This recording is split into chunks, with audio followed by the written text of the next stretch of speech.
Welcome to Athens City Council. This evening we will be meeting in council committees. The meeting will be called to order by the City Council President, who will then pass discussion over to a respective committee. The chair of the committee will introduce the discussion topics and provide an overview of the issues at hand. If needed, members of the administration will offer brief statements to provide further context. We will then welcome input from the community. Any citizens who wish to speak will be asked to state their name and address, both verbally and on the sign and sheet located at the podium. Individuals will be given one opportunity to share their thoughts, and the committee chair will have the authority to limit each speaker to 3 minutes. Once all citizens have had the opportunity to speak within the 15-minute time period allotted for total public participation on each topic, the public comment portion will be closed. Council committee members will then continue their deliberations. There may be additional questions directed to the administration during this time. When the discussion on the topic concludes, the chair will indicate whether legislation will be introduced at the next regular session of council and move on to the next item on the agenda or adjourn the committee if their work is complete. The next committee chair will then call their committee to order, proceeding in the same manner as before. Once all committees have adjourned, City Council will conclude for the evening.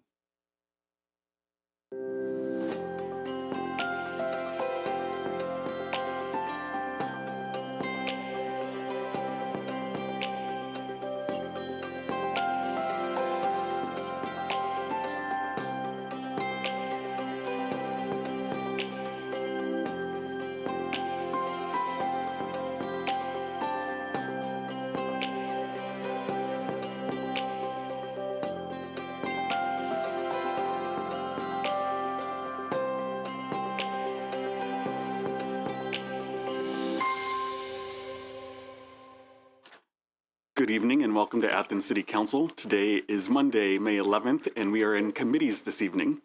We'll begin with the Planning and Development Committee, so I'll ask members who are not a part of that committee to join the audience.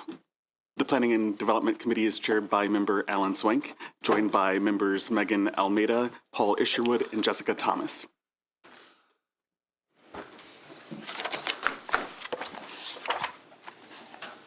Okay, we have two items on tonight's agenda for planning and development, and this first one, I can't hide my enthusiasm. I'm particularly excited about when you're a history major in college, taught history.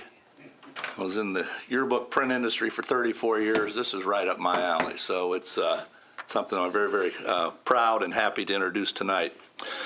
At the risk of botching up what the project's going to be, though, we have a guest or two or three that's going to give us a brief overview of what is before us, and then we'll delve into our normal process to the mayor and members of the community and back to members of council. So, Mr. Anderson, front and center, please. Hey. If you just tell us your name and your address, that'd be great for the record, and then you proceed from there. Sure, my name's Tim Anderson, 7190 Brookside Way in Athens, and I am the chair of the Historic Preservation Commission. Very good. And so what do you want to know? Yours.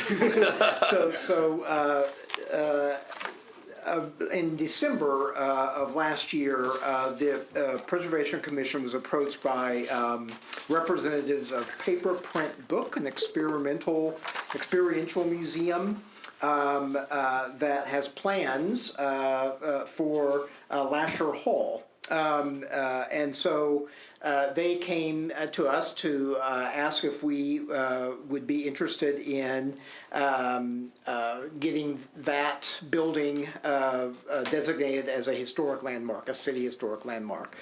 So Bill Walker, one of the members of the commission, did a lot of homework on that structure, and a lot of that is contained in the report that he forwarded to you all. So it's pretty self-explanatory. We feel that the commission met with representatives of Paper Print Book, the proposed museum, and we discussed that building, Lasher Hall, and its history. And like I said, Bill Walker did a lot of the homework on this, a lot of the history, dug up a lot of that, and we feel that designating Lasher Hall as a historic landmark, a city historic landmark, is certainly called for under criteria A, B, D, and G of Athens City Code 4511. Which contains the material related to the designation of landmarks, historic landmarks in the city. Very good. Yeah. Point of clarification for Clerk Walker. It's my understanding if council were to proceed with this, this would require a 3-reading process, or can it be handled as a resolution? 3-reading process. Okay. While we have Mr. Anderson at the podium, so we don't have him get up and down, any questions at this time for Mr. Anderson before we go to the mayor? Any members of the committee? And you will have a chance. We will come back after we hear from the mayor and also from members of the community. All right. Hearing none. Oh, I'm sorry. Okay. Hearing none at this time, I'll throw it over to Mayor Patterson. Thank you, Councilmember Swank. I'm well aware of this endeavor. I'm also well aware of that particular building and its historic significance, along with Henning Hall right next to this particular building, which I believe, someone fact-checked this, that Henning Hall is recognized as a historic building. It was the architect on that building was a very notable black architect that helped design what is, or what was, the former post office. But that said, recognizing that this could be the home of something I think that would really benefit Athens County, Southeast Ohio, with the history of printmaking. And it's notable that that particular building housed one of our local newspapers back in the day originally. So how fitting is that to have something like this take place? So I'm very much in favor of designating this as a historic building, looking forward to time. For any of you who have not gone down there and looked at the exterior of this building, it is quite beautiful. You know, the architecture, the stonework of that particular building. I do often when I'm walking around pulling stickers off of lamp posts and removing graffiti from our uptown area to where I'll sit and kind of marvel at that building and what a gem it is, and it needs to be preserved. So I'll just leave it there. Thank you very much. Members of the community, any comments that you'd like to share with us about this project, perhaps in support or anything else? Please just come to the podium and give your name and address, and President McCary will push the button over here for 3 minutes of conversation. My name is Don Adlita. It's 15651 Willow Creek Road, and what I have 3 members of the founding group that I conceived this idea.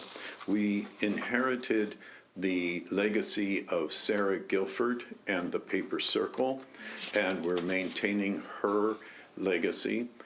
Susan Guilford, her daughter, is part of this endeavor and a founder, and we have 3 members of our board of directors, and we have now created a feasibility committee to do the groundwork on the appropriateness of Lasher Hall.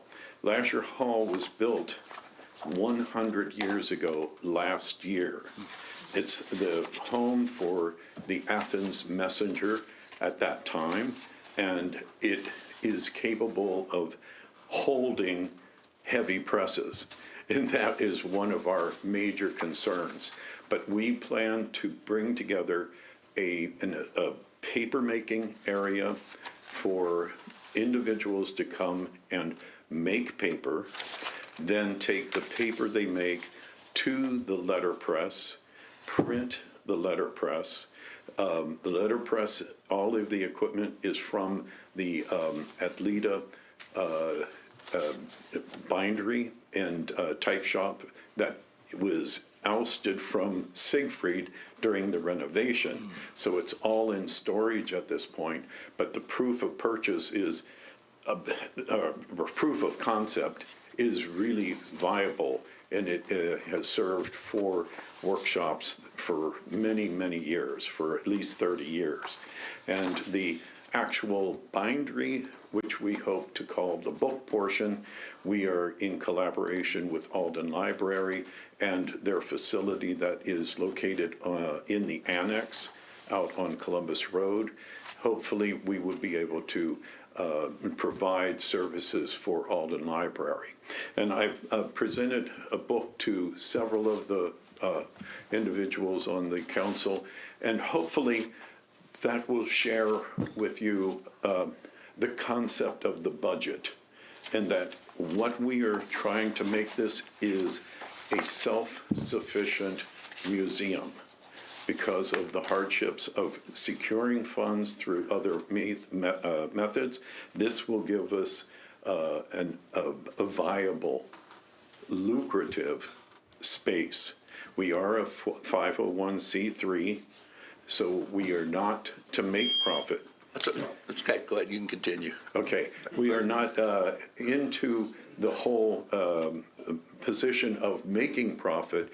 However, in order to maintain such a robust museum that would bring people to Athens, all of the individuals that we have working with us, myself included, are internationally known typographers and bookbinders and the paper makers. So we could see conferences coming to Athens that would be, I would say, 30, 40 people in a conference.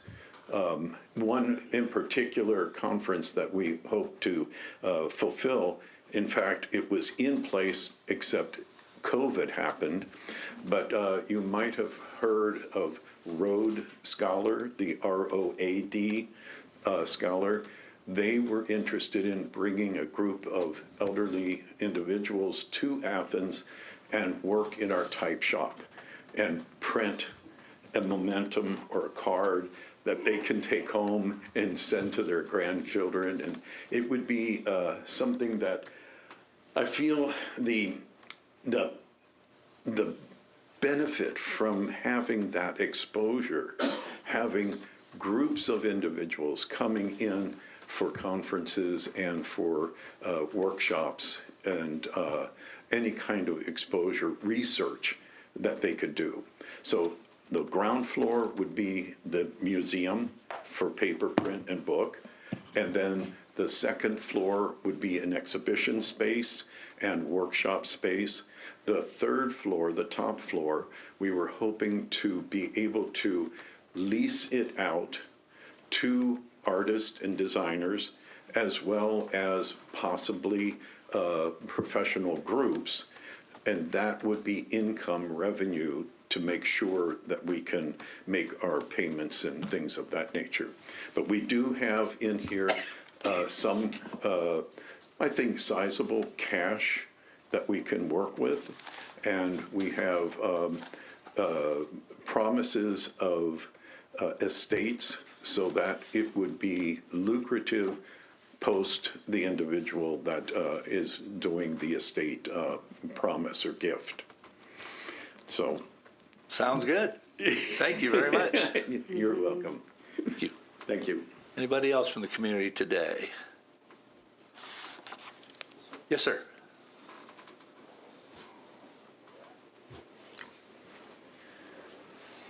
Good evening. I'm John Gooden of Gooden Building. I'm a general contractor in the area. Sorry. I'm done. Sorry, apologies. There we go. Sorry about that. I was approached about a year and a half ago about this project. I have worked in and around Athens, Ohio University now for over 30 years. And as a builder, what just destroys me is watching us take this old architecture and ripping it down and putting something else back up. I know there's cost revenue, there's principles, there's ADA requirements. I understand all that. I work with it every day. But When I walked in this building, and I walked into dozens of Ohio University buildings, I mean, I spent 2 years on the ridges, and that's a whole other story.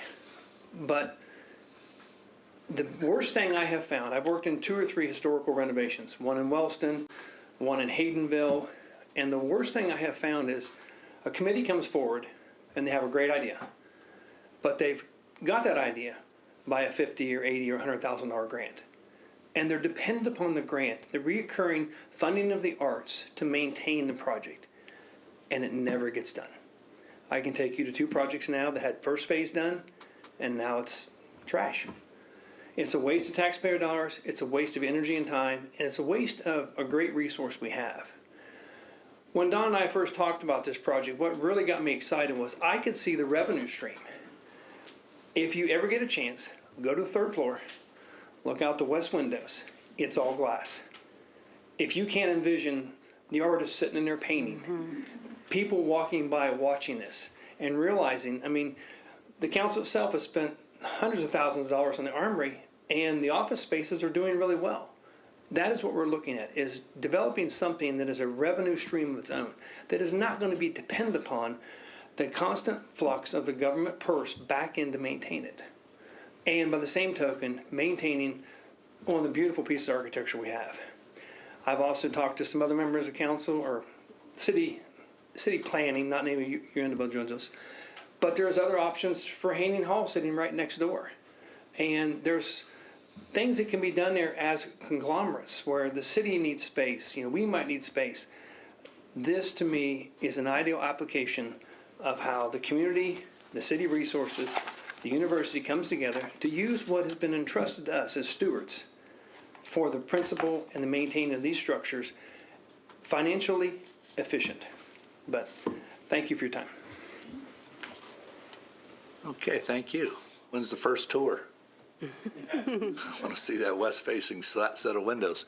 Any other members of the committee this evening? Okay, we'll move up to members of the committee. Yes, Jessica, go ahead. So we know or determined that it'll be a 3 reading process? Yes, ma'am. Public hearing? Yes. Okay. And then I assume that designating this is important because it will help with some funding also, maybe grants and history connection and all that. And is there anything else that will come up as a city need, or is it just the designation? Yeah, I didn't really direct that anywhere. yeah, I think this is just the designation. Okay. Yes. Okay, great. Yeah. Great, thank you. Other members of the committee? Yes, Paul? I can say from experience, when I grew up back in Dublin, in Ireland, where I originally came from, and as a history graduate student, I had friends who worked at the National Print Museum in Dublin. It's located in an old military barracks, and it is a treasure. And it is one of the, if you're ever in Dublin, I highly recommend you take it in and take a look at it. It really is a really important preservation of a hugely important part of the culture and the industry of the city. And, I think something like this to remind us of the importance of the print industry and newspapers, and maybe this helps us remind us just how critically important that is. And to use a historic building like this, I think, is a fantastic thing for the community. I can imagine, school trips to learn about the history of printing, the history of paper, and I think it's a fantastic use of the building. Thank you. Yes, Megan, go ahead. I just have to say, it really brings me a lot of joy to learn about this. I really appreciate the experiential learning side to this project. I'm a firm believer in incorporating all the generations in an educational setting as well. I really, really appreciate that. I think it dives deeper than the obvious of what this project is all about. So I really appreciate it. And it did. It brought me a lot of joy to learn about this. So I'm excited for this. Thank you. Okay.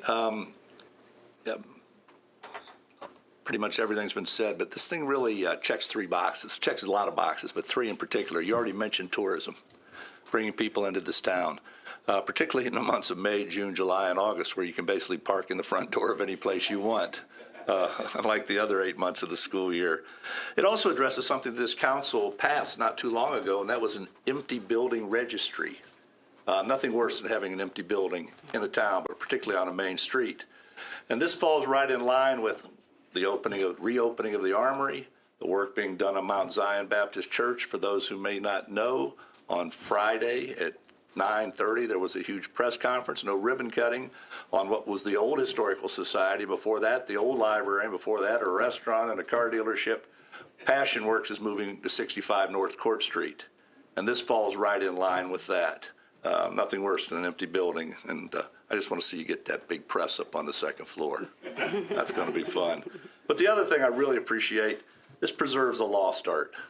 In this day of digital printing, one-offs that you can get anything you want, anytime you want, in the privacy of your own home on a printer that costs you about $129, to actually seeing linotype and type being said and all the things that come with that. It's a great history lesson, not only for those who have been creating things, but for those who aren't even familiar with that type of work. So I will ask the committee, is there any objection at all of scheduling a hearing for this? Clerk Walker, Saturday would go in the paper of general publication. Or Thursday, well, it's really not make difference those 2 days, because the earliest hearing with either one of those days would be 30 days out, June the 16th, the regular session of council. Any objections? If you could do that, that'd be fine, and then we can advance this on. All right, thank you very much, folks. We really appreciate it. Thank you. Thank you. Now, if you want to hear a little bit about a liquor license, that's our next topic. Should I ask what's going to be on that third floor? A little speakeasy or something? Well, this will be right across the road. Yeah, we heard the guy with the Irish beer down here, so we're set. All right, our second item this evening is a request to consider whether or not we need a hearing on a liquor permit update. Siam Thai down on West Union Street currently has a D1, 2, and 3 permit, and they're asking for a D3A permit. And what a D3A permit does is extends the privileges of selling alcohol on premise, but also in a sealed container for off-premise consumption until 2:30 a.m. That's what we have before us today. I'm not sure how we do this. I'll just do it this way. One of my concerns, before we go to the mayor, is that this business, on the nights it's open, closes at 9 o'clock, except for one night, and that's at 10 o'clock.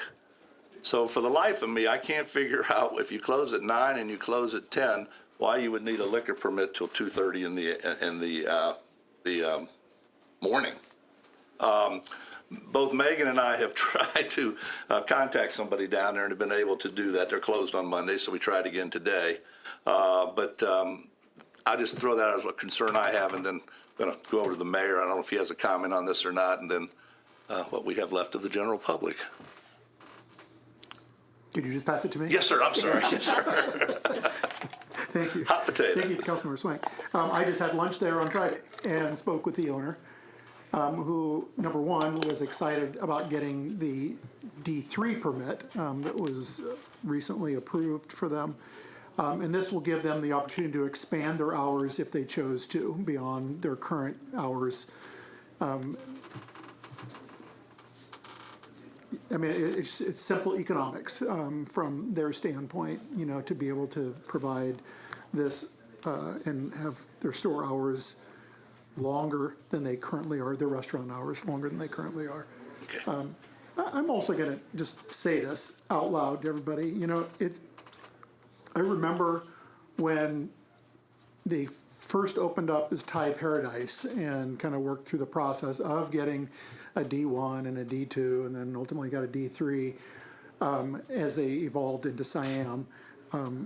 And how refreshing it was here in the city of Athens to have a ethnic restaurant that is really catering to a larger number of people than I think we recognize in the city of Athens, with Ohio University faculty, with citizens in Athens.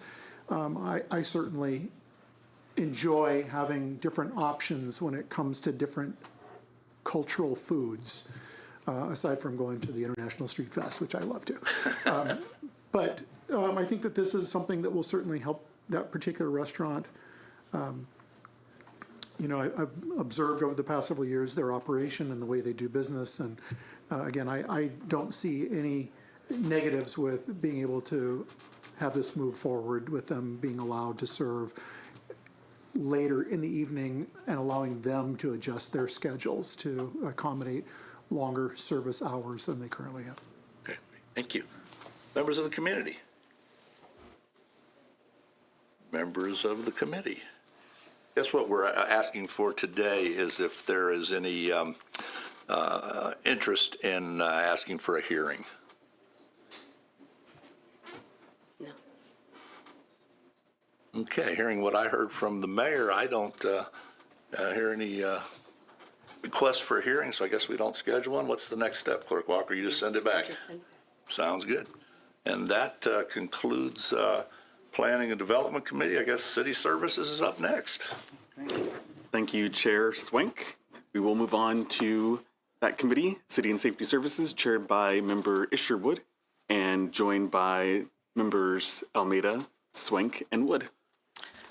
We have 4 items on the agenda this evening. The first one is a Community Housing Impact and Preservation Program, or CHIP. It's a partnership, the city with Hocking Athens Perry Community Action. And I believe we have from HAPCAP someone to come and talk to the committee about this. So I invite you to the podium if you state your name and your role for the record and tell us about this program. Hi, my name's Jeremy Boggs. I'm the Director of Housing Operations in our Nelsonville office of HAPCAP. The reason I'm here today is to talk about the CHIP program, Community Housing Impact and Preservation Program. The City of Athens has been a partner with Athens County and the City of Nelsonville for the past 12 years, and they've been a grantee prior to that.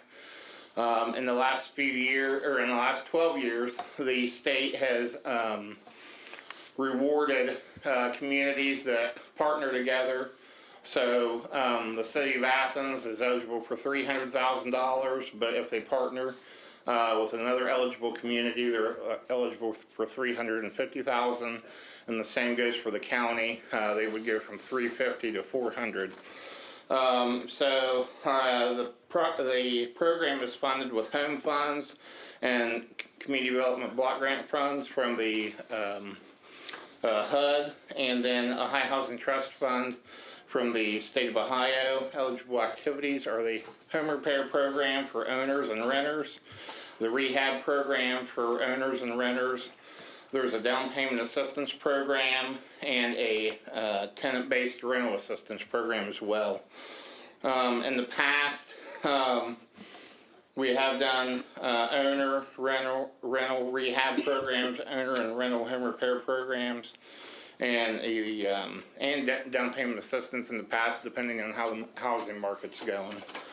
The reason we're here today is to find out if the city wants to participate in the program again and partner with the Athens County. Unfortunately, this year the city of Nelsonville is not eligible.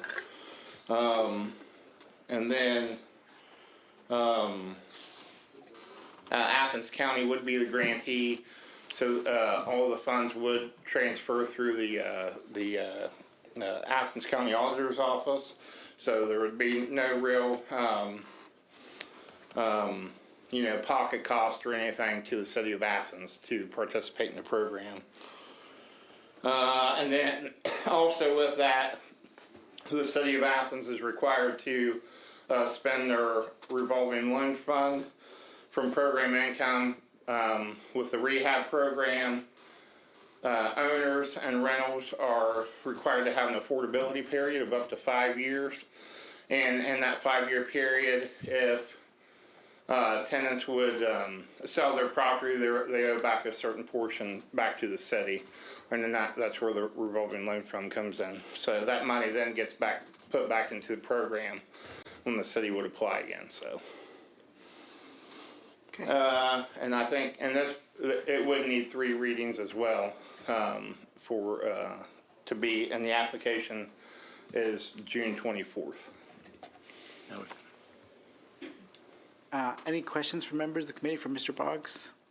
So it sounds like there's no cost at all to the city, No, no. just taking the money and putting it to its best use. Yep. Sounds good. And this is a program we've participated in before, is my Oh, understanding. yeah. You're currently in one right now. Yeah. Yep. Mayor? You know, I'm just going to say this is a great program. Yeah. I think, Jeremy, one of the things, correct me if I'm wrong on this, that after that 5-year period of time with renovations, that there is forgiveness at the end of that 5 years. Correct. Which I've signed off on those because I get to read through what the project was for the renovation. I get to see who the owner is of that home. I mean, it's all transparent. And I've seen some really wonderful and much needed renos for people who qualify for this program here in the city of Athens. As was mentioned, we've been involved in this program for a long time. This is nothing new to the city of Athens. There is no cost to the city of Athens to go through this program. The only cost is not participating in the program, because then there's not going to be that amount of revenue coming in to the region where we know that it's needed. So, Okay, members of the community? Any? No? Okay, any discussion from the committee? Any objection to moving this forward to first reading at next week's meeting? Need to do that if we're gonna read it Yeah, 3 times and yeah. meet the deadline. So, seeing no objection, we will move this forward to committee reading, to a full meeting of council next week. Thank you. Next item on the agenda is a water meter upgrade. So there are approximately 6,000 water meters and properties across the city, and we currently, those are read in a manual fashion. You may have seen from time to time someone coming around on your property and someone reading the meter. And this current technology is often glitchy, leading to wasted labor and hindrances to the management of the city's water system. So we have a proposal to upgrade the majority, about 5,200 of those meters, with equipment that can be read by a radio signal. This will allow for easier monitoring of water usage. An entire street or neighborhood could be read in a matter of minutes, where obviously it would take hours in the current system. So the city is exploring various equipment options and is intending to use the Sourcewell Cooperative Purchasing Agreement to purchase that equipment. This funding would be split evenly between the water and the sewer funds. They're asking for an expenditure to not exceed $1.3 million. I want to make this very clear to anyone watching and listening to this. This is not money from the General Revenue Fund. This is not money from income tax funding. This is funding that comes from the water and sewer bills that you pay. So this is part of the foresight of the city, is those funds are put into funds in order to make sure that we can upgrade and preserve the water and sewer systems that the city has. So this is not excess money that the city has lying around that can be used for other purposes. It's very clearly earmarked for this kind of project. And so with that, I'll ask the mayor if you have anything you want to add on this. I do.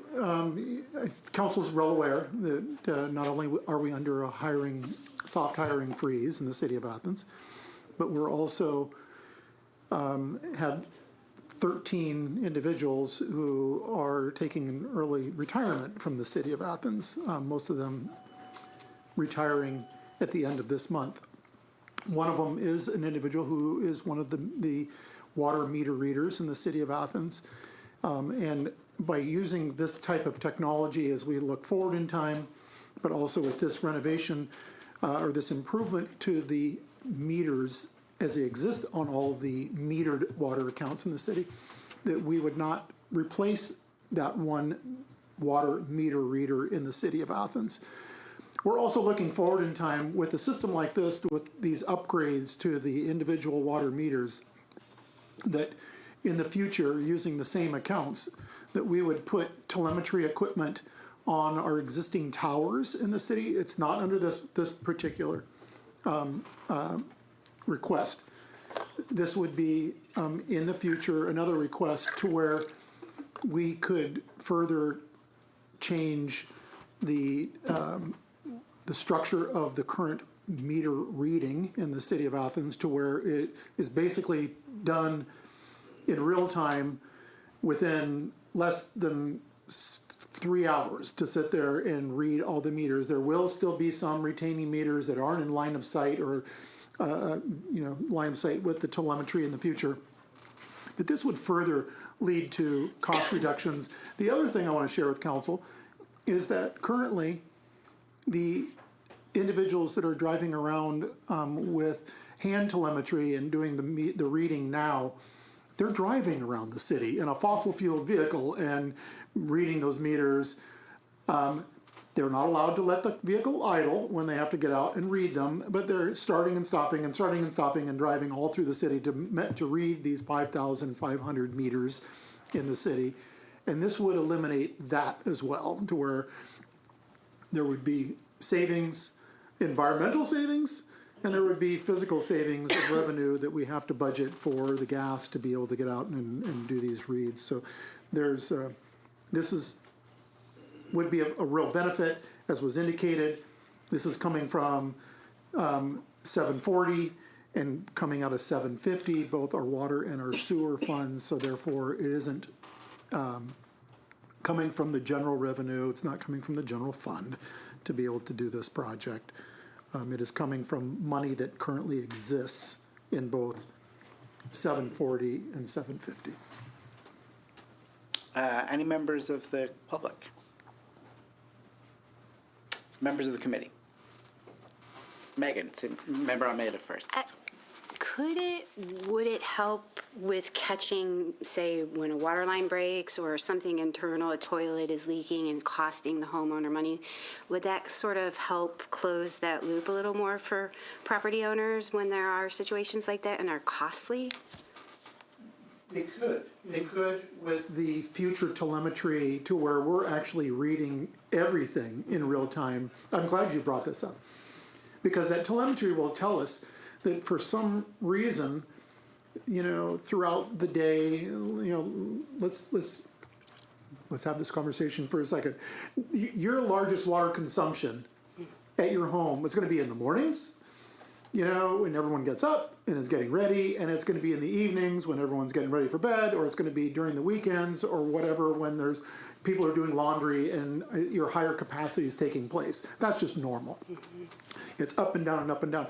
This new telemetry in the future would allow for this water at this particular residence is running all the time, and that's not normal. And it will also give us the capability of looking at some other things in real time that could be problematic.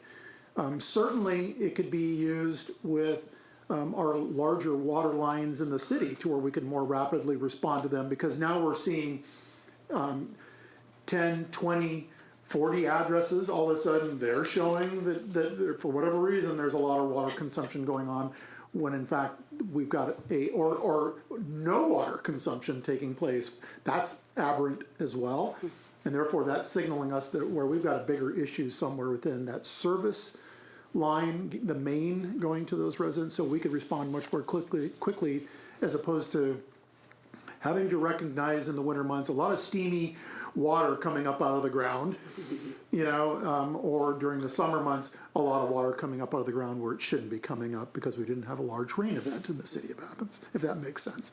It will allow us to be more responsive when we have individual issues, individual residents or business issues, but it certainly will allow us to respond more quickly to major water infrastructure events. Yeah, thank you.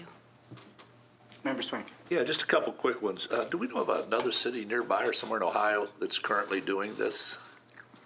I was talking to Director Stone about that in particular, Councilmember Swank, and I don't have municipalities at my fingertips. I can easily get that to you for next Monday night. But what he informed me is that we're behind the power curve for what's happening within the state of Ohio and nationally, to where they are using these telemetry systems to monitor. And you're being a good steward of the water you're making. When you have I&I,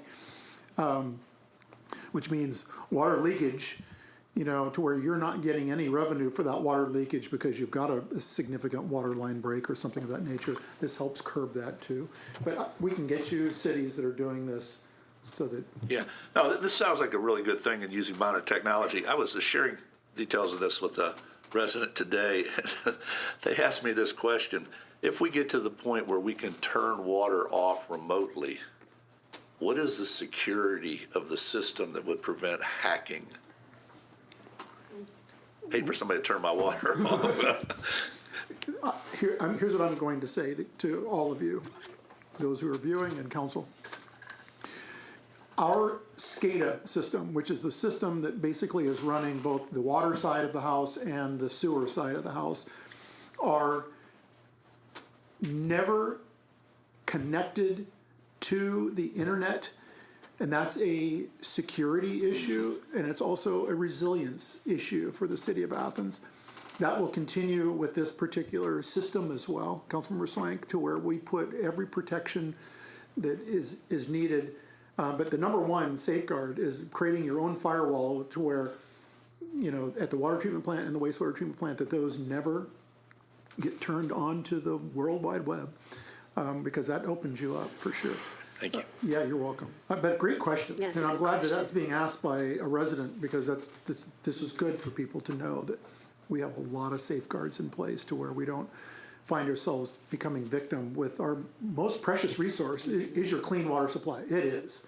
We learned that during the derecho in 2012. Mm-hmm. So is there any opposition to moving this forward to full council next week? No? Okay, seeing none, we will move this forward to full council for first reading next week. The third item on the agenda, this is about the new restroom facility at West 8th Street Park, project number 349. This is to amend 74-25 to increase the authorized expenditure. My understanding is that this is due to an error that the cost of the design work by the architect was not calculated into the overall project authorization, so that in order to be able to pay for those, the authorization needs to be amended to actually reflect the actual overall cost. This is not a request for additional funds. This is merely ensuring that the correct authorization exists. Mayor Patterson, you want to? I think you summed it I got up that right? perfectly. Okay, I was a little nervous about getting that one right. And it was the auditor that helped us identify this, Yeah. that there was funding that was put in place back in 2022 and 2023, believe it or not, for this particular project.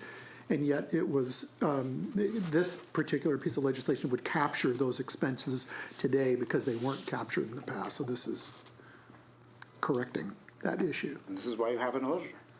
So it is. Members of the community. Okay, committee members? Okay, so any objection to moving this forward to full council next week? Seeing none, okay, we will have this a first reading next Monday night. Okay, item agenda number 4. This is about the proposal to renovate the playground behind the community center. There's an appropriation from 273, unappropriated balance to 273 TC 500s of $80,000. An authorization to expend up to $105,000 for the playground. Just when people aren't familiar, you may know the community center. There's the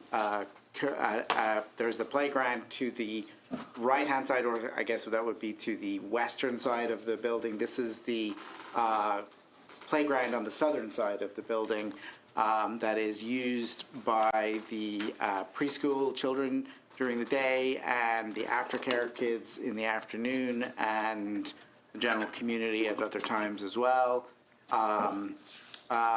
Mayor Patterson. I would just add, so every other Monday morning, like this morning, I host the all-staff meeting, and this question came up with Director Catherine Ann Jordan about this particular request.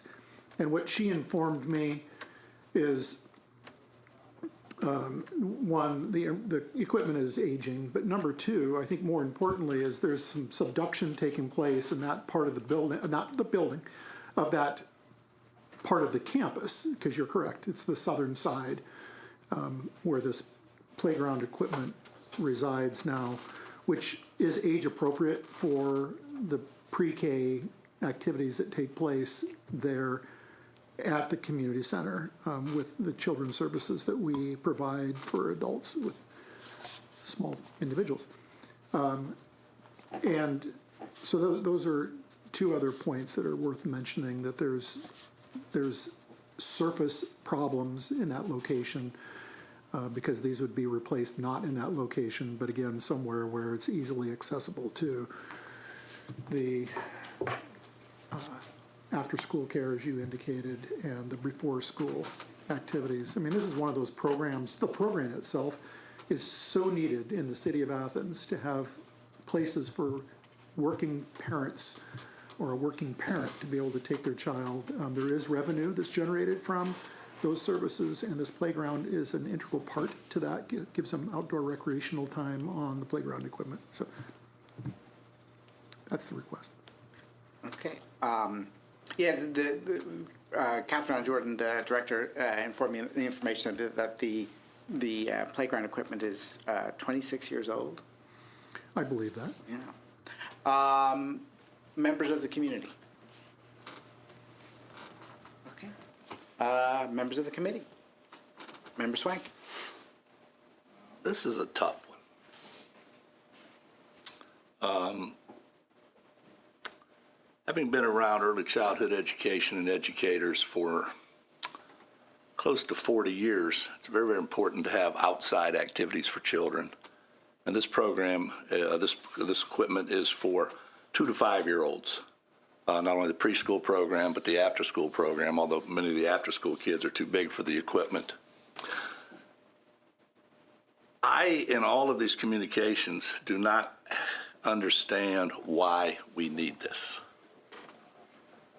I don't understand. So I went down there today. Ryan, if you could, please. I took some pictures. Yes, this equipment may be 26 years old, but there's not a darn thing wrong with it. Next one, please. The surface is perfect. There are no tears or rips in this surface. It's perfectly level with the sidewalk over there, so those who experience accessibility issues can roll right onto it. The next one, please.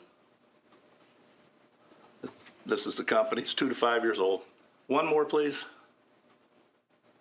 Crawl through that. Perfect for little kids. And then the last one.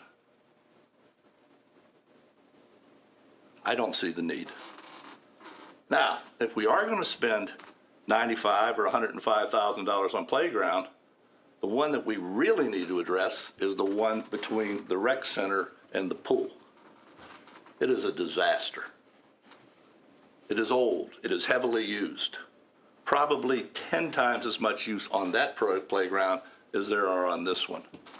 So I guess what I would want to see is a clear definition of why we need to renovate this playground. This stuff is in such good shape that if it's replaced, we could take this out and take it to a preschool somewhere here in Athens County that doesn't have the money to afford one. Just because it's 26 years old, as we heard from these folks here, doesn't mean you tear the building down. And I have a very, very difficult time voting for this to move forward until we have some definitive answers to what I consider to be very legitimate questions. Any other members of the committee? I would invite members of the committee to go down there and look at this.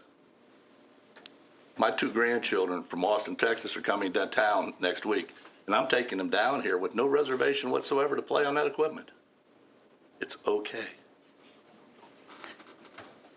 do you think we could get more information about is this about renovating the equipment, or is it about the nature? Because we don't have a lot of information about what the money would be spent on. I'm assuming that we got some detail, but would this be about mitigating the subsidence issue, or is this much more to do with just overall redevelopment of the playground?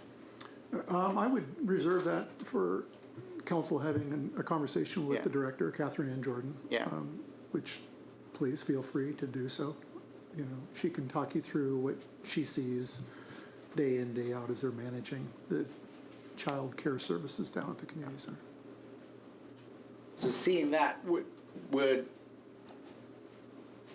that be something members of the committee would be interested in doing? Having a conversation with Director Catherine Ann Jordan about the nature of exactly what the expenditure would be in the get more details on the project before we move this forward. I don't have a sense that this is urgent, like needs 3 readings done in the next, by June, so they can get it. Not to my knowledge. Yeah. That was never conveyed this morning. An on-site visit would be wonderful, not only to look at this playground, but also the other one, and to get a better view of what we're dealing with recreation for our young people here in Athens, or come to council and share with us the details. Either one of those would be my preference, but like I say, I went down and visited twice today just to see. Well, I'm not against that, and certainly I'm not opposed to the idea of getting more information for the committee. Do we want to advance it to reading next week and have Catherine Ann Jordan here for that, or do we want to hold it off to another committee meeting in 2 weeks? Can I get a sense from members of the committee? I prefer to talk about it in 2 weeks when we get more information. Other committee members?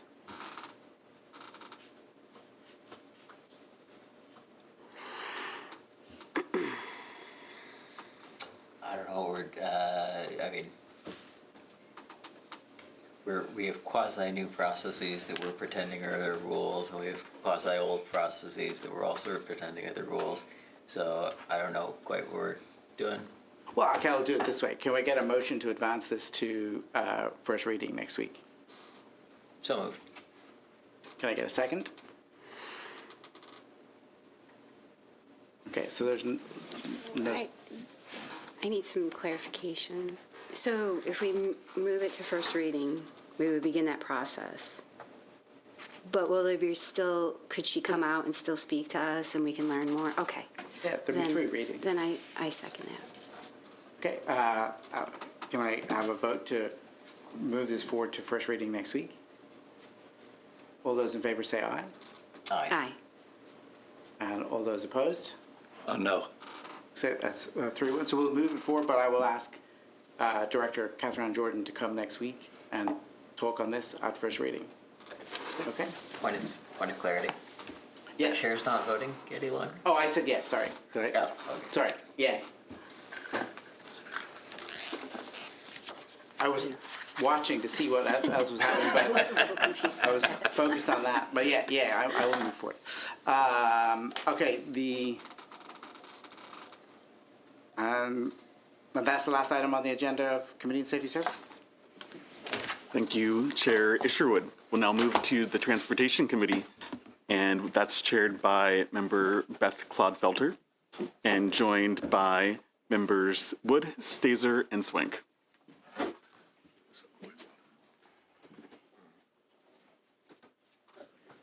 I had it. It's ready.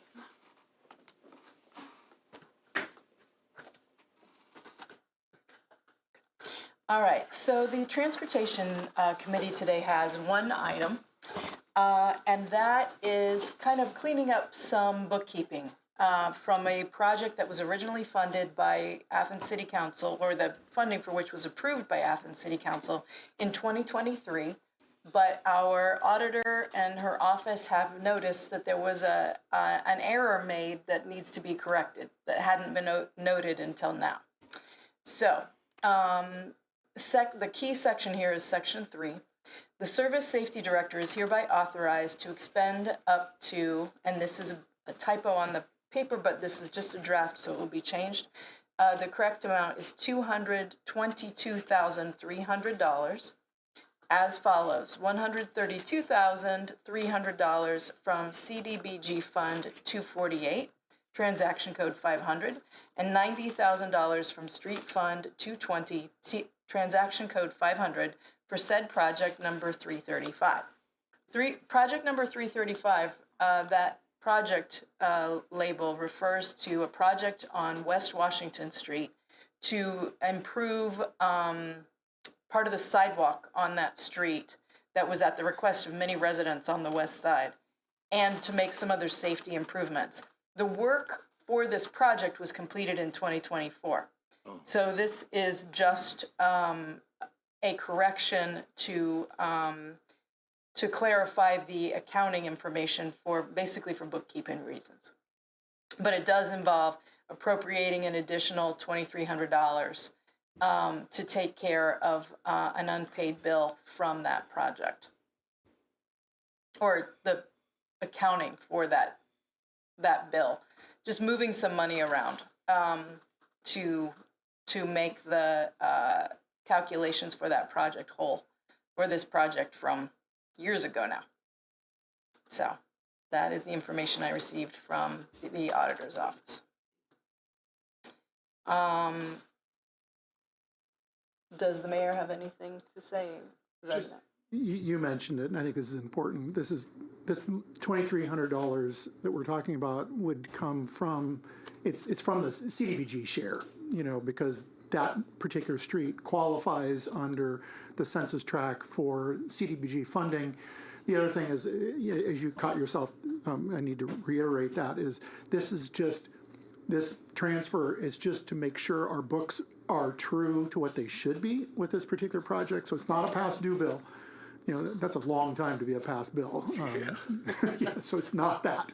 It's accounting within the auditor's office for this particular project. The project's long been completed. It was to enhance the lighting on Washington Street. It was to also correct some sidewalk elements in there that has, in my opinion, has been successfully done. It was also, some of the funding was to remove some of the line of sight bushes or shrubs that gave it a look and feel that it wasn't a safe street to walk down at nighttime. And we have a lot of individuals who live down there because there's a lot of rental units in that area. And so this really kind of came forward from a number of students who had indicated that they did not necessarily feel safe walking up and down during nighttime hours on West Washington. This corrected a lot of those issues in that corridor. So it's a great project.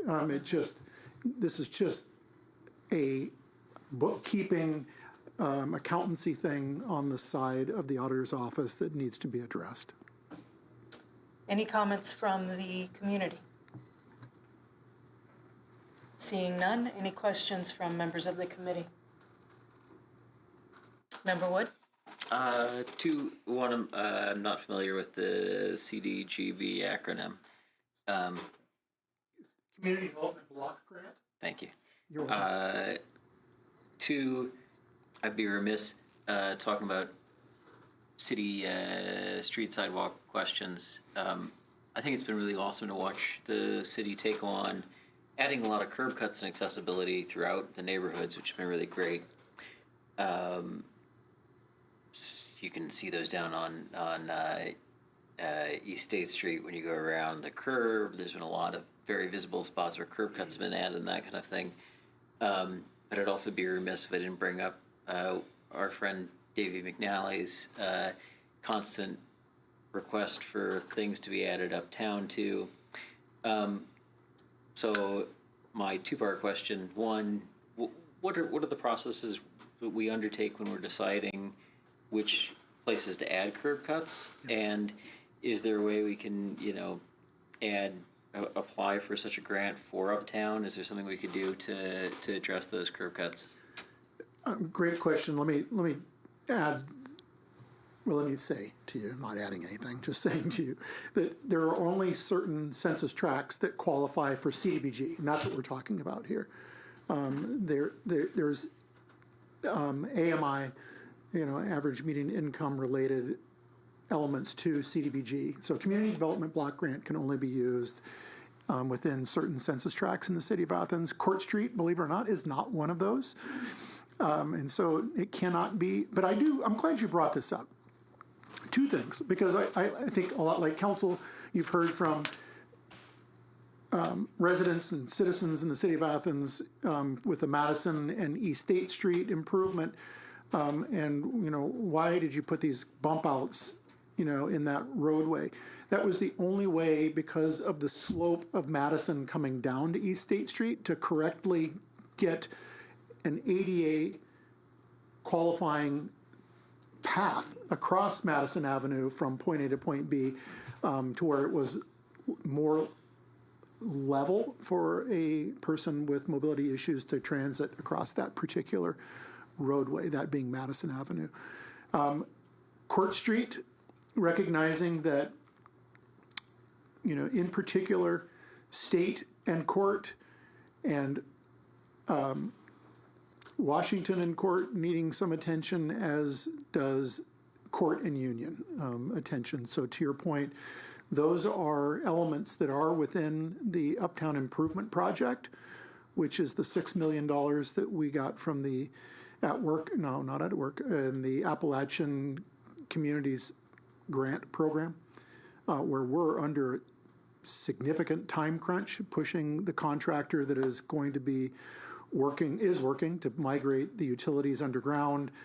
And therefore, again, part of that project is once that transition has been done, then the curb ramps coming down are part of that project to get them corrected. And I too recognize they've got to be fixed. But one of the things you don't want to do is make corrections now, only to find the street having to get chewed up because of some work that is part of the transitioning of utilities underground. But I thank you for bringing that up. Fully recognize that it's an issue, and we're working and have been working for quite some time to get that corrected. So you're going to see some work between now and October 30th, because October 30th is when we have to have that Appalachian Communities Grant Program project largely expensed. Yeah. Thank you. Any other questions or comments from committee members? All right, seeing none, are there any objections to bringing this forward to next week for first reading? Okay, thank you. That concludes the Transportation Committee. Thank you, Member Clodfelder. We'll now move on to Finance and Personnel, and that is chaired by Councilmember Jessica Thomas, joined by Members Clodfelder, Stazer, and Wood. All right. We have two items on Finance and Personnel tonight. The first of which is appropriations, two of them. $120,000 to the CDBG fund for the Columbus Road lift stations for Project 359. As I sent out, these are being reappropriated. They were reappropriated in 2025, but didn't get encumbered, and were not reappropriated in the 2026 budget. So that needs to be appropriated for 2026 so that it can get a PO number for this year. It's already, was planned last year, just did not get kept up with information getting sent forward. Does anyone have any questions on that one? Yes. What account is that money coming from? It is coming from 248, the CDBG fund. So it is grant funding and not city money? Right. Okay. Yeah. Any other questions on this one? All right. The second appropriation is $15,000 to the parking garage fund, 730. And that is, they're short for electric because they had to move some money around. And with the new parking garage system, we have to have a cash till and cash available to stock the till. So to get that started, they moved monies that were set aside for electric to parking garage till, and then this appropriation will replace the monies for the electric. for the rest of the year. Do you have any questions on that one? All right. The second item on, The mayor oh, has a sorry. comment. I'm just forgetting to skip, aren't I? You're okay. Because I'm tired of talking. No, I want to go back to the CDBG. I should have mentioned this on the previous CDBG-related piece of legislation, that the city, receives about $150,000, $75,000 a year. It's always a 2-year process as we go through this because of the qualifying census tracts in the city of Athens. So the money at hand, this $120,000 under the lift station project, there's money there for this. I'm also going to say this to council because it's something I've shared at the State House. I've also shared this on Capitol Hill in Washington, D.C., and I would love the support of council in the future. The CDBG, while it's great because it is designed for our lower AMI census tracts in the city of Athens as a qualifying community in certain areas, it is onerous to fill out the CDBG reporting requirements almost to the point where it's almost more expensive to run the program than it is to use those monies in areas of the city that we need. We do it. But it's trying to get the federal government to streamline the accounting process for this and therefore lessen the burden on communities. And I'm not just speaking from the point of view for the city of Athens. This is every city, town, and village in the United States that qualifies for CDBG. It is an extremely antiquated, cumbersome process to go through that eats through a lot of your own personnel's time to sit there and make sure you're getting your accounting correct on this particular program. It's great.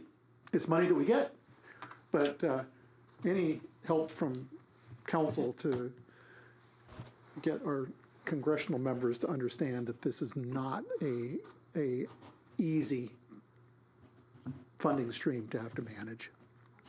That's all. Sorry. Do we have any questions from the public on the appropriations? The second item on finance and personnel is just some additional language to our credit card policy regarding convenience fees from the Auditor of State. They've added the state level, so then we have to add it to ours, and it is in section 2 and just lists, when convenience fees are considered allowable expenses and when they are not. Do you have any comments from the mayor's office?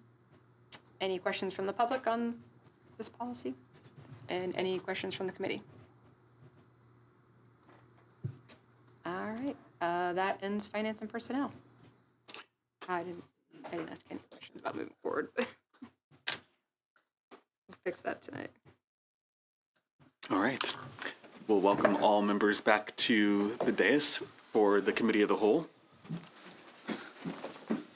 We have one item on our agenda for the Committee of the Whole this evening, and that is discussion of Council Rule 28 regarding committees.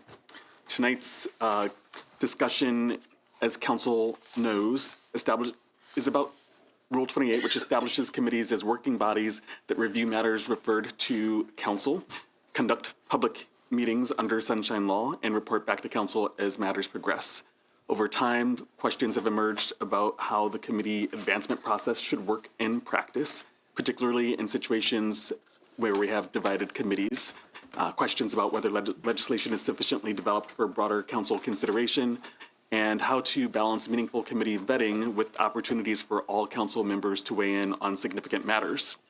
To explore those questions in a more conversational setting, Council held a work session last Wednesday with the participation of our law director, Lisa Eliason, and that discussion generated several ideas or approaches that identified both procedural and philosophical questions that may still require clarification. Prior to tonight's meeting, I invited council members who wished to do so to submit draft amendment language for compilation and distribution. We received 3 written options so far, 2 from member Thomas and 1 from member Swank. and I appreciate them both for taking the time to prepare concrete language to help move the discussion forward. My intention tonight is not to necessarily force immediate resolution, but rather to help us identify areas of agreement, clarify remaining concerns, and determine whether council wishes to move forward with a preferred framework, request revisions, combine elements of proposals, or continue discussion at a future working session if needed. As members consider these proposals, I would encourage everyone to keep in mind several core questions that emerged during our work session. What should committee advancement signify? How long should matters reasonably be held in committee? How should divided committees be handled? And what role should committee of the whole play when disagreement remains? I expect we can likely keep this discussion to approximately 15 minutes, though I may extend that if council believes additional discussion would be appropriate this evening. And with that, I'll first invite Member Thomas to walk us through her submitted proposals, followed by Member Swank presenting his proposal, and then I'll open the floor to council for discussion. Member Thomas. Thank you. Really, after our working session, my brain was still buzzing, so I just went back and was writing through things and thinking through what we talked about. My option one was upon completion of each item, the chair shall ask if there are any objections to moving to full council. If no, it moves on. If yes, it stays in committee until the next committee meeting. It does not need a majority vote. A reason for objecting must be stated to remain in committee, though. The chair will ask what's needed for that item, and then we'll work to get that information for the next committee meeting. At the next committee meeting, upon completion of discussion, shall move forward to full council unless there is a majority objection vote, at which point the item may remain in committee for one additional committee agenda. And then 3, an item shall not remain in committee for more than 3 consecutive meetings and shall be compelled forward to full council after the 3rd committee meeting. Do you want to discuss or just read all of them? Let's go ahead and identify that as option A, and then have you read option B into the record. Okay. Option B is upon completion of each item, the chair shall ask if there are any objections to moving the item to full council. If no, it moves on. If yes, it stays in committee until the next committee meeting. The chair will ask what is needed for the item for the next committee meeting. At the next committee meeting, upon completion of discussion, the chair shall ask if there are any objections to moving to full council. If no, it moves to full council. If yes, a vote is taken. Only a majority vote objecting will keep the item in committee stage. The item will move into committee of the whole for next consideration. Once it moves onto full council, though, it can be referred back to committee if voted as such by full council per Rule 21. Thank you, Member Thomas. Member Swank, would you please read the option C that you provided for council? Sure. Okay, this is pretty simple and straightforward and very close to what we've been doing this evening. At the conclusion of the discussion of an item that comes before a committee for the first time, the committee chair shall ask, is there any objection to this item moving forward for first reading? If there is no objection, the item will be placed on the agenda for first reading at the next regular session of council. If there is an objection, a vote will be taken to advance the item, and a majority vote of the committee shall be required to advance the item to the next regular session of council. Lacking a majority, the item will be placed on the agenda for the next committee session for further discussion and consideration. At the second committee meeting where the item is under consideration, a similar procedure shall be followed. Should the item under discussion lack a majority vote to move it forward, the item will then be considered by the committee of the whole at the next committee session. At the conclusion of the committee of the whole discussion, the same procedure will be utilized for consideration for advancement to first reading, with a majority vote of members present required for advancement. Thank you, Member Swank, and thank you again to both Members Thomas and Swank for providing those written options. I'll now open discussion by council members about these 3 options. Questions and comments are welcome. Member Wood. Yeah, I mean, so kudos to both members for the work put into these. I think there's a lot good in both of them. I appreciate the thought and work in both, and I think that is valuable. The deliberation thus far has been really good, and I think has been very beneficial to flesh this out. I feel like I think that Alan's option C, especially the first part, is very concise and clear. I appreciate Jessica's options having sort of the making space for what is needed, although in some case maybe the view is that what's needed is that it die. I think a couple of things in general. One, Alan, again, I really like your version for the conciseness. I strongly object to it just automatically getting punted to committee of the whole. I think that just eliminates the point of having a committee. If you're automatically going to punt it when people are against it, then that just is committee shopping. I've made my views on committee shopping pretty well known thus far. So I think that's important. I also think that, as I noted very cattily earlier, I think we're being a bit slapdash and just pretending we've adopted these rules and doing this is an objection bit. Now, we have not adopted those rules. That's not our rules. We've seen how it plays out. And I think until we have a rule, we should use the rules we have in the books, having 2 sets of rules. We see how that's working out in Nelsonville. So I think we should keep with our process and not pretend these have been implemented until they've actually been implemented. So that's my three thoughts. I'll take a moment to clarify a comment that Member Wood made in that there was, prior to recent times, no voting or pause to ask if there were any objections before moving items from committees to first reading, unless there was a specific request to delay things for a particular reason. So thank you, Member Wood. Do we have other questions or comments at this time about any of the proposals? Member Klopfelder. I also thank the two of you for the thought that you put into this and for your well-written and thoughtful comments. I think that's valuable. I guess I would just like to reiterate something I said in my written comments that President McCary requested since I was unable to attend the working session in person. And that is that, to me, the purpose of city council committees is not to be kind of gatekeepers. It's not to swat down proposals necessarily. To me, the purpose of having committee meetings is to more fully discuss items that come up. To me, committee meeting is the time where we can ask questions and share ideas, discuss things, have some back and forth in order to have everybody be better informed when a particular ordinance comes up before council for first reading. So I would be in favor of, when there is any kind of vote, that the balance be in favor of it going forward, not being killed.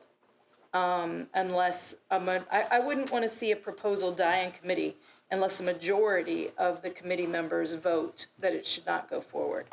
But anything below that, I think it should go forward, because I think that, as I said, that committee meetings are just to make us all better informed when something comes before the full council. Thank you, Member Clodfelder, and I will just add that there's also a practical consideration to what Member Clodfelder's saying, that committees are smaller, other than the committee of the whole, than all 7 members having the opportunity to comment on a particular agenda item. And I'll acknowledge any other members of the committee of the whole who'd like to comment or question on these 3 options that have been presented, recognizing that additional options are also welcome. Member Swank? Yeah, when I wrote this up the next morning, the 2 things I considered were what I heard from my fellow council members. And there was a concern that items before council not languish forever in a committee. And secondly, when items weren't advancing with a majority vote, that eventually all members of council be able to weigh in on that. were that if something got hung up in committee indefinitely, the 3 non-members of the committee would have no say. I thought those were the 2 greatest concerns from our discussion the other evening. And that's exactly what I wrote, that like we've done tonight and the committees, we finished an item. Are there any objections to moving it forward? It moves forward. In the one case that there was an objection to move it forward, we took a vote and the majority prevailed, 3-1. In this country, we have a long tradition when we vote on things, whether it be in government, student council, who's going to be the captain of the baseball team, that when a vote is taken, the vote is an affirmative vote, all those in favor. And in option 3, that's what we're doing. If we have a majority of people who say it should move forward at the first reading or the first committee, it moves forward. At the second committee, if we have a majority of people that say it moves forward, it moves forward. But lacking that, there's the safety net. And that is the third committee meeting, it would go to a committee of the whole, where again, every council member would have the opportunity to weigh in. And as we do in every other institution in this country since 1776, or maybe before that, it takes a majority vote of the members present to advance something or pass something. Right now, we have an income tax that's holding strong by a razor-thin margin of 8 votes. And when the provisional ballots are reconciled this Wednesday, if there are at least X number of votes more for the positive, the majority will prevail in the city and the income tax will pass. That's how government has operated in this country for come July 4th, 250 years. And that's why I think in number 3, it allows things to do 2 things: move forward, not get hung up. And if it does get to the point needing to go to committee of the whole, every member of council will have an opportunity to have his or her voice heard. Thank you, Member Swank. Member Thomas. I appreciate Member Swigg's comments, and obviously I've submitted 2 of these, but I could work with any of these because I think they all keep things moving. And I do like Member Swank's option of advancing and then not, getting all the voices in at some point. And I really appreciate Member Clodfelder's comments on gatekeeping in the committees. That was one of my big stances when we talked about it before and in the working committee was committees really shouldn't be used to kill legislation. And I do think Member Swank's process makes a lot of sense and is very simple, and it just sets a clear path, which is really my major desire for these. Thank you, Member Thomas. Member Isherwood. This is going to make me look perhaps foolish. What's the difference between B and C? I don't see, other than the referring back to full cancel by Rule 21, which would still be on the agenda. Is there? Both would after a second would end up going to committee of the whole. Is there a difference? The difference I see, and Jessica, I appreciate your comments, I really do. And I think you took this seriously as I did. The only difference I see, the one difference I see in B and C is in A1, upon completion of discussion of each item, the chair shall ask if there are any objections to moving the item to full council. If no, it moves on. If yes, it stays in the committee until the next meeting.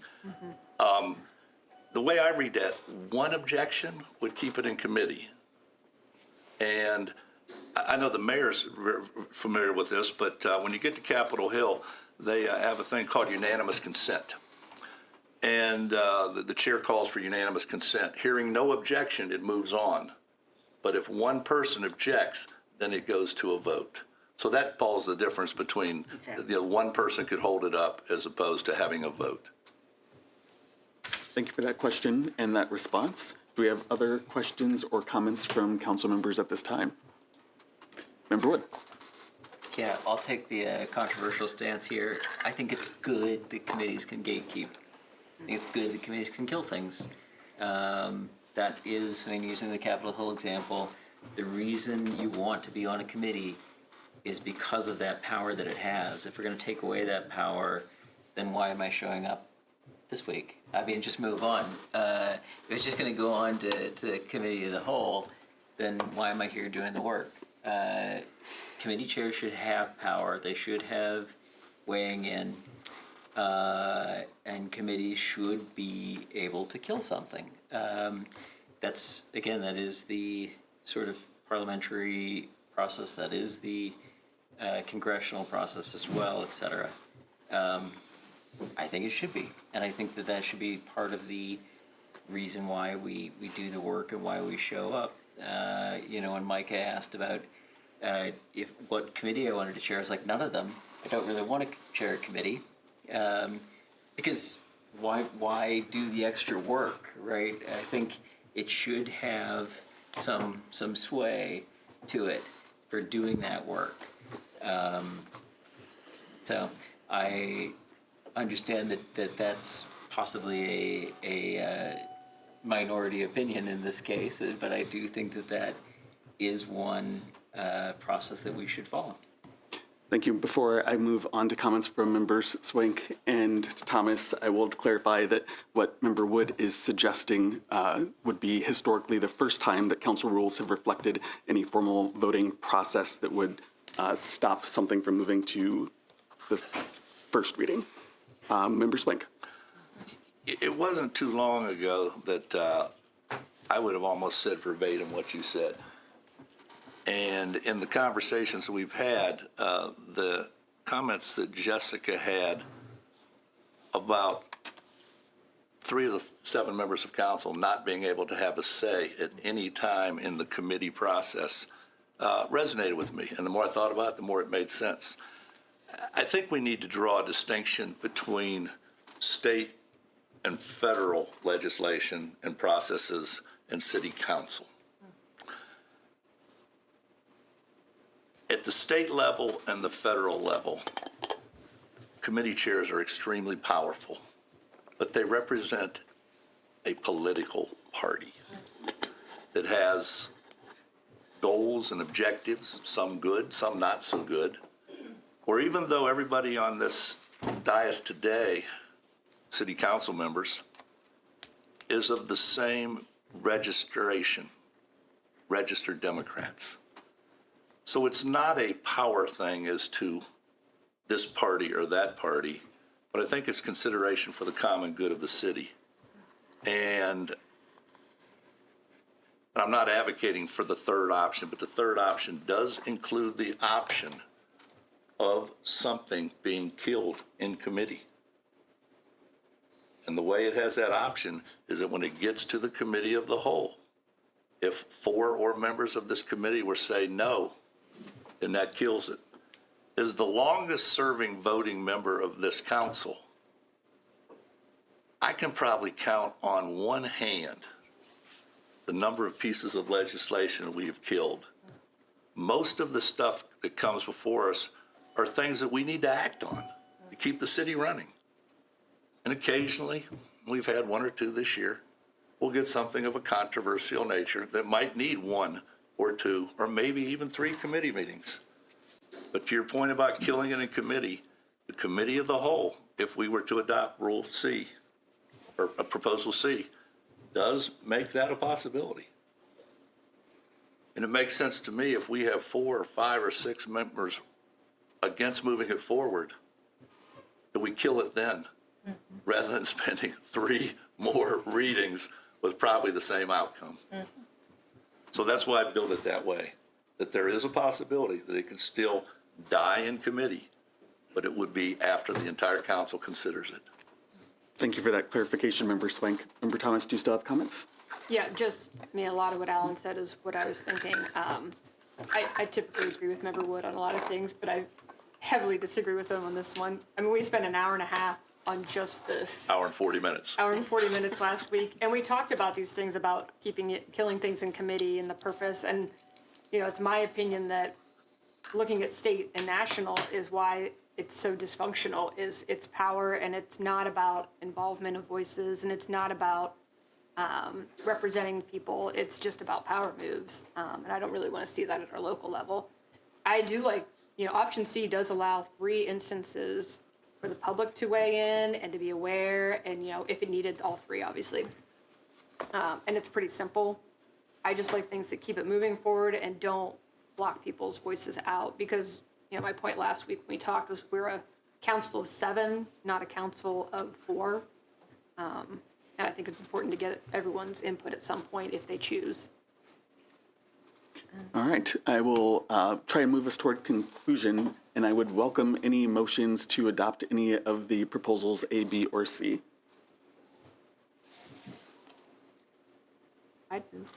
Can also hear any recommendations to continue this conversation if we feel like there's not a motion that anyone wants to make tonight. Well, I'll make a motion to approve option C. Second. We have a motion from Member Sherwood and a second from Member Thomas. Do we have any discussion before we move to a vote from council? Member Wood. The only thing I'll add is if we're gonna, I think something that people have mentioned, and I think it's valuable, is that right now, the interpretation of the rules, we're not allowed to have input in the committee things. I would have loved to have come and talked about the paper item earlier, but we're not supposed to because of something that I don't quite understand. I think if we go for option C, we should just make everything committee of the whole at that point. Like, we're all already on 3 committees, so like, why bother? I do think we should revamp whatever it is that keeps us from participating in committee things. Again, would have loved to have said something about the paper thing, but so it goes. I think we should review that, but I think if we go to that, then we should just go to committee of the whole for everything. So we have a motion and a second, and with Member Wood's comments, I'm hearing not, well, I guess what I'm hearing is that there's a desire for more discussion about how council members who are not on a committee can participate in those discussions. All right, any other discussion on the motion and second that we have for voting on option C? Seeing no more discussion from members of the committee of the whole, all in favor of adopting option C as proposed by Member Swank indicate so by so. Oh, okay, so we will not take comment from the public for council rule discussion, but because it is the administration that is typically giving council proposals and ordinance that they'd like to see processed efficiently, I'll allow the mayor to comment. My only, council's going to do what council's going to do, so that's not where I'm coming from on this. But I would really love to hear from all council members, because structurally you're doing something very different than was my experience as a at-large council member from 2012 to 2015, and as mayor all the way up until the current council. But this is President McCary, this is your council. You're the council president, so you maintain decorum and structure with the way things are. But I'd love to hear from the council members that haven't spoken yet tonight. And if they choose not to, that's fine too. I think the viewing audience would like to hear from what the position is of all of city council, because this is a different pathway than has been the city council of yore. So we have a motion and a second, and we haven't moved to the vote yet formally. So if there are any other comments that council members would like to make, I'll hear those now. Just be quick. I mean, I had a lot of stuff to say last Wednesday, right? So I don't really have a lot to add to what I said last Wednesday. I mean, it's all similar. What I had to say was, I don't know. That was a long meeting last Wednesday, and I don't have a lot to add to it. For those of us that weren't party to those comments, Yeah, I wasn't there either. I can't remember what the first thing I said. It was something like that, right? It was like it got in the committee. It was asked, the chair would ask if there was an objection. If there was an objection, it would move forward. If there was an objection, it would just automatically go to the next committee meeting, and then there would be a vote at the next committee meeting, right? That's what I said. And it was similar, I think, to what the two of you proposed, right? So at this point, I'm not opposed to any of them. Yeah, after last Wednesday, I couldn't even remember by that time, like, what all the different nuances that were discussed were, right? I mean, it was a lot of, like, 6 one way, half a dozen the other, as my dad would say, you know? But yeah, it was something like that. Fine. Appreciate that. Do we have any other council members who'd like to offer comment? Member Sherwood? Well, I mean, I think what came out of this was that there had been a decision taken towards the end of last year's council that it would make sense to try and formalize how things were moved out of committee so that we could standardize that process. I can tell you, as someone who attended council a lot before I actually joined the council, I felt as an observing member of the public that made sense, because I kind of wanted to know where members of the committee stood on a particular issue, forcing you to take a stance. We got elected to take positions on things. I think we had a really robust conversation. Member Stacer is absolutely right. But I think he mentioned and spoke to the issue that was raised. A number of the proposals came up, and this sort of goes to Member Wood's comment. Why not just do all committee of the whole and scrap the whole committees? And I think the general consensus from the group was the committees have value because they allow for smaller group discussion, they allow for the division of labor, they allow for more focus on specific issues. But then we came to the issue that I think Member Thomas spoke very passionately about the idea that the committees are there to advance and to improve items before the council, not to kill them. And that we should work on those items until they're acceptable. But we still get an opportunity to vote on them on full council. And I think she made a very strong position. She said, I guarantee you at some point in the future, if you're not on that committee, much like with Member Wood this evening, would have liked to have the opportunity to speak on Lasher Hall, but under our new understanding of rule that I believe came from the law director, that it's inappropriate for us, we can't really take off the hat as a member of council to speak on an issue. And I think a lot of us came to the conversation from that point of, well, if that is our practice moving forward, we would like to have the opportunity at some point to put on the record for the members of the community where we stand on particular issues. And that means that at some point it needs to go to the 7 of us. And whether that's a committee of the whole or whether that's full council, there was a conversation. Committee of the whole, I think, was sort of a compromise because it was a suggestion that there were still issues about that piece of legislation or that ordinance that required work, and that wouldn't it be better, rather than keeping it with just the group of people who would be looking at that, but to expand it to the full group of us to have the opportunity to weigh in an official capacity.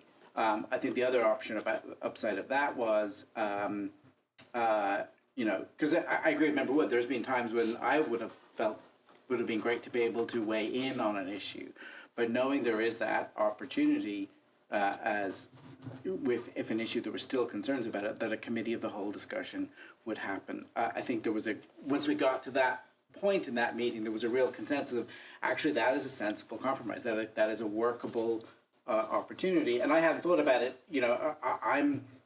I don't completely share Member Thomas's view about like committees shouldn't be able to kill an item that's not workable, but I do understand that her concern, that I agree that, well, if only a few members of council kill an item before everyone's had an opportunity to weigh in on it, that's problematic. I mean, and I agree, comparing ourselves in some ways to Congress and the state legislature is problematic. One of the reasons they have committees in Congress is because they have over 400 members, and it's unworkable to do a committee of the whole. We have 7 members. We can do committee of the whole.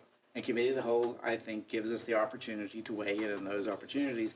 And, I'm hopeful as we move forward, I joked at the end of the meeting, it's like, what's going to happen? We'll never use this for the rest of the 2-year term. We'll never use it. It'll never come up. And then we will spend all this time working on this. But I do hope it does it sometimes, because it does give people the opportunity to weigh in. So that's why I proposed option C. I commend Member Swank and Member Thomas, who were at loggerheads at points in that meeting, but it's fantastic, I think, tonight to hear them proposing these options and evolving to this position that I think is, and if you weren't at that meeting, I think we did miss you, and I was glad that both Member Cloudfelter and Member Wood had the opportunity to speak first tonight, because it was interested to hear your positions. But I do think option C, and again, concurring with Member Thomas, can work with any of these.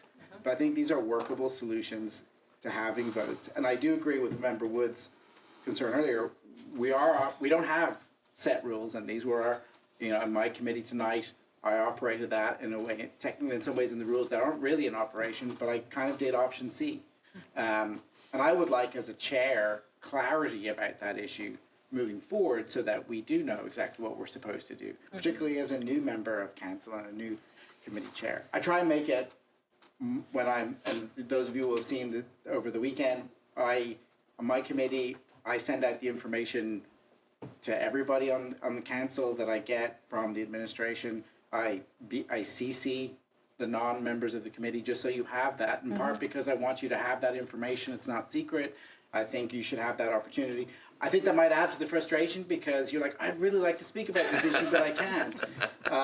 But I do think that if in the event that we do have a committee of the whole, all members of the committee then will have had access to that information from the beginning to be able to form and they get a better understanding of why members of council have had that view. I try also share that information with President McCary and Clerk Walker so they have it on record just as well.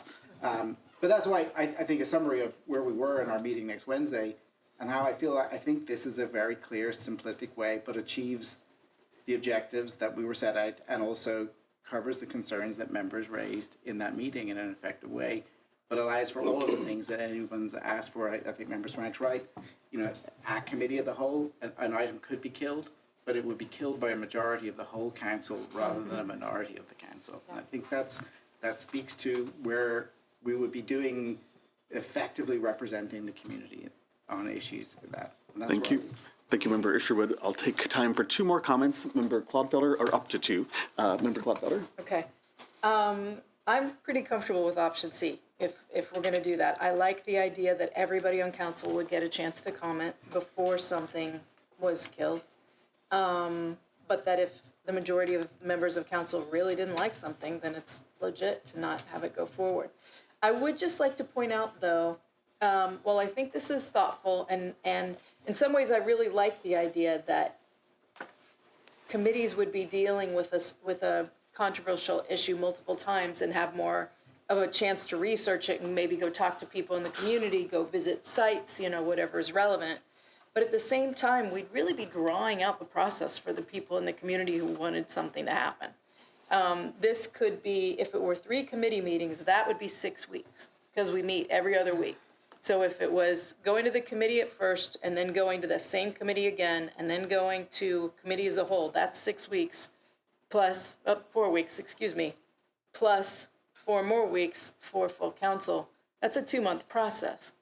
That may not always be feasible for the timelines involved for people who are proposing, changes. Thank you, Member Clodfelder, and we would definitely need that information available about any time sensitivity to the matters. Do we have any further comment? We have a motion and a second to adopt option C for Rule 28. All in favor of doing so indicate so by saying aye. Aye. Any opposed, say nay. Nay? Okay, with that, we will have the clerk update Council Rule 28 so that that should just be a single vote matter for council rules. So we'll see that on the agenda for Monday. And council members can also expect an invitation to provide their availability for another work session to discuss council rules that have not yet been discussed. And the minutes from last Wednesday's work session will be made publicly available after council members have the opportunity to provide any suggested amendments to the clerk. And then we'll have an option to formally adopt those minutes. With that, I'll conclude Committee of the Whole, and we're done with this council meeting at 8:43. Thank you.